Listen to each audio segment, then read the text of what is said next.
So the last session I wanted to have a look at is explaining about a behavioural approach and how that might link to dietetic practice.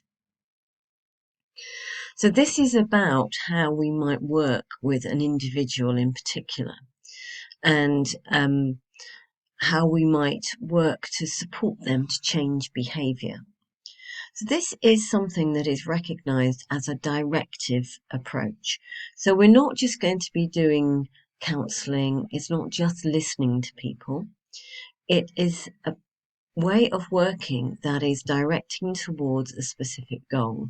And for us, that goal will be whatever is related to that patient's diagnosis. And it will be about supporting them to be doing something that is going to be beneficial to their health. But that idea of being directive sits very firmly on the basis of a patient-centered clinical method. So our consultations have purpose, they're structured, but both the client and the practitioner's agenda are taken into consideration. It's not an open-ended talking therapy. So what's this based on, this person-centered or patient-centered clinical method? So when you're using a personal patient-centered clinical method, you are going to be working with that service user as if they are an equal partner in the conversation. They're looking at their needs and building relationships with them. We consider the social, cultural, economic context and motivation and skills, including any potential barriers that they might have to maintaining behaviour change or making and maintaining behaviour change. So it's a compassionate approach as well as respecting dignity. So some of the principles that lie behind that then are about exploring the disease that that person has, but also, and very importantly, their illness experience. So it's not just about making sure that they understand what type 2 diabetes is, for example, but it is about exploring with them, how does it feel for them to have type 2 diabetes? What does that mean to them? And, the health impacts of that, how are they impacting on their daily life? So what's their experience of having that condition? The idea of understanding the whole person is that we really get to know the key things in their lives that are going to influence their ability to change behaviour. So this will be that social aspects. We tend to think typically of understanding food skills, kitchen facilities, shops, the things that directly affect food. And we will be thinking about income because that it impacts on the ability to buy food. We might be thinking about their work environment if they have one, because that can impact on the time that they have in order to think about preparing, shopping, cooking food. So we understand the whole person, their culture, all of those things that affect their capability that we discussed in the previous mini video. So getting that real understanding of what impacts that whole person. And within that, we as a directive practitioner are going to be thinking about, well, how do we meet in the middle? So if I have a patient newly diagnosed with celiac disease, I would want to be giving them information that's going to help them to follow a gluten-free diet really well. But they may be coming from a different perspective and be very concerned about the cost of gluten-free foods. They may be actually don't have that many symptoms and are wondering why on earth they have to follow this diet anyway. There's lots of different things. So somehow we've got to work towards finding that common ground that we're both interested in working on. And sometimes there will be lots of common ground and people will want to do whatever they can to improve their health. And at other times we may struggle to find as much common ground as we would like. So that's going to vary. Each consultation you do is going to be a different one to the last. So We're also incorporating prevention and health promotion, and that is core to dietetic practice as well. So we're not just going to be managing whatever is the here and now problem, but we are going to be thinking very holistically about diet quality and not recommending something that is going to be unhealthy for that person in the long term. So we need to be very conscious of the mix between making sure we've got nutritional adequacy, that we are dealing with the current problem, but thinking ahead as well. We need to enhance our relationship with our patient, and that's going to be very much down to our communication skills. So we will look at that later on in this module. And we need to be realistic. So we need to be really mindful of what is going to work for that person. So using our common ground and our understanding of them as a whole person, we've got to be realistic about what they can and cannot do and what they feel they're able to do. So all of those aspects, considering all of those things, will help us to lead consultations that are patient-centred.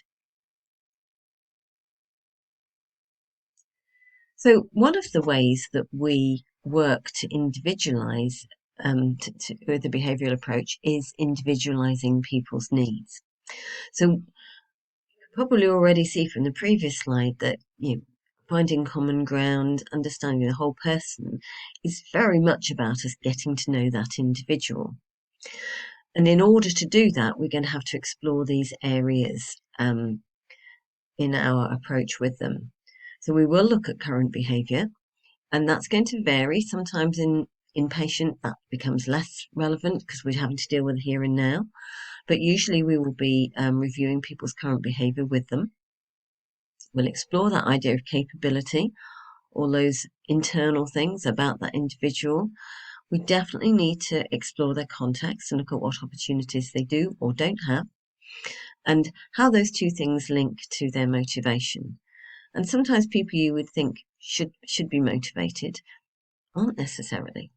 They don't particularly have it as their key goal in life. There may be other things that matter to them more. So, but we can work on motivation, and motivation is something that we can change and work with people to try and support them to recognise the importance of change. And specific needs are going to include things like gender, culture, faith, or any type of disability. So all of those things mean that we are going to work with somebody and individualize whatever advice that we are giving so that it meets their needs and is something that they feel they can go away and deal with. Sorry. So we have some guiding principles for a behavioural approach. And these are core about how we work if we want to support behaviour change. So just to go through these terms, because they're not all as clear as you might think they should be. So respecting autonomy. This is recognising that the individual has a right to make their own decisions. So we are not about telling people what to do. There's a good evidence base that that doesn't work. So we want to be doing something that does work. So we don't tell people what to do. People need to be involved in the decisions that we are helping them with in their own care. And that's very much part of NHS policy as well. So whatever care people are having, they need to be involved in the decision. Client or patient responsibility is really important to remember that at the end of the day, whatever we do, the person is responsible for their own actions. And we need to try and understand their difficulties and their support needs, but while respecting the autonomy. At the end of the day, they have to go away and make changes. And this is really important when you get into practice, because you then don't take on responsibility for whether your patients have or have not met the changes that you're hoping they would do. It isn't your responsibility. Your responsibility is to do the best that you can in that consultation using a patient-centred approach and using the knowledge that you have about the particular condition and diet issues around it. But at the end of the day, that person has to go away and make the changes. So sometimes it just doesn't seem to work, and a lot of times it does. But at the end of the day, you are not responsible when someone goes away and does things contrary to what you and they had agreed together. Social influence. Most people tend to think this means the influence of society around you, but actually it is referring to us as practitioners who may be using a behavioural approach, and that reminder that we're there for a purpose. So although we will be using counselling type skills in our communication with patients, we're not just having that open-ended counselling type role. We are there, we are paid to improve nutritional health of people. So that's what we're there for. So we've got a remit to influence health-related behaviour, and we need to be making sure that to the best of our ability, we are doing that in our consultations. Collaboration is very much a health agenda throughout NHS policy, NICE guidance. Working collaboratively with patients is really important. You use the patient's expertise on themselves and your expertise together. So it's very much about working collaboratively, working together. Self-efficacy is about self-belief and belief in their ability to make some changes.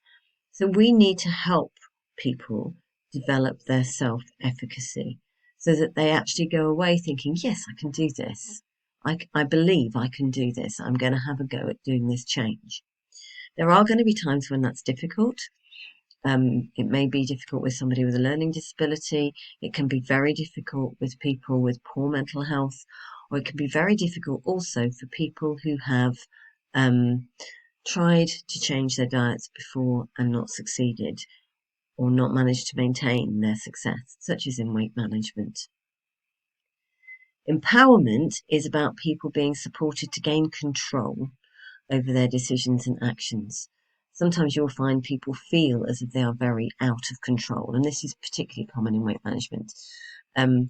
So we're trying to support them to take control and feel that they are managing their condition and their condition is not managing them.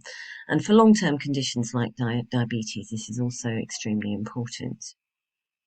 So these are our guiding principles behind a behavioural approach.